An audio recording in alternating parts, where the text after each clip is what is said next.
And as I'm sure you guys already have heard this, but over the course of this administration and during his time as vice president, President Biden's approach to foreign policy in the Western Hemisphere has been based on his belief that democracy is fundamentally vital for sustained economic prosperity and security. Now, Venezuela is no exception, and the blatant electoral fraud following the July 28 presidential elections must continue to be condemned, and those obstructing democracy held accountable. And that is why, to that end, today we took two important actions to hold Nicolas Maduro and his cronies accountable for their blatant electoral fraud, obstruction of a competitive and inclusive election, and violation of the civil and human rights of the people.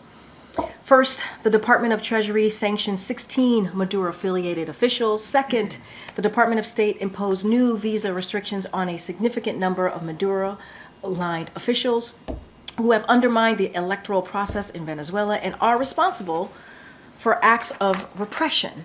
To date, the U.S. government has sanctioned over 140 current or former Venezuelan officials and taken steps to impose visa restrictions on nearly 2,000 individuals. The United States does not stand alone here in expressing our concerns with Maduro's anti-democratic actions. This morning at the UN headquarters in New York, we stood beside Panama and more than 50 other countries from across the region and globe to express our continued commitment to Venezuelan-led democratic norms, as well as our deep concern with the politically motivated arrest warrant issued by Venezuelan authorities, Edmund Gonzalez Urrutia.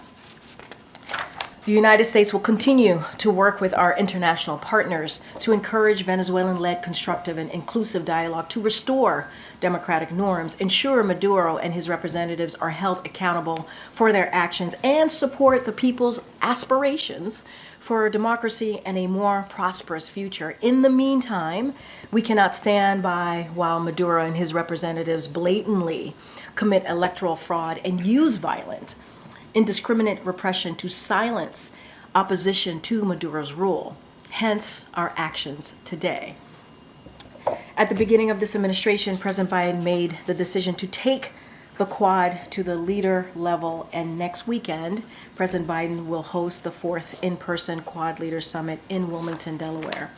The President looks forward to welcoming Prime Minister of Australia, Prime Minister of India, and the Prime Minister of Japan. This will be President Biden's first time hosting foreign leaders in Wilmington as president, a reflection of his deep personal relationships with each of the Quad leaders and the importance of the Quad to all of our countries.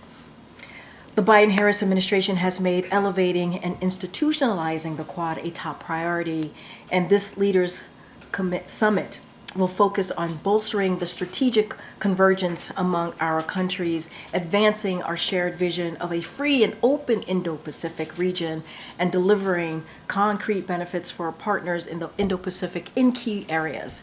We will have more of the Wilmington-specific base details in days ahead of this particular Quad Summit that's happening next weekend.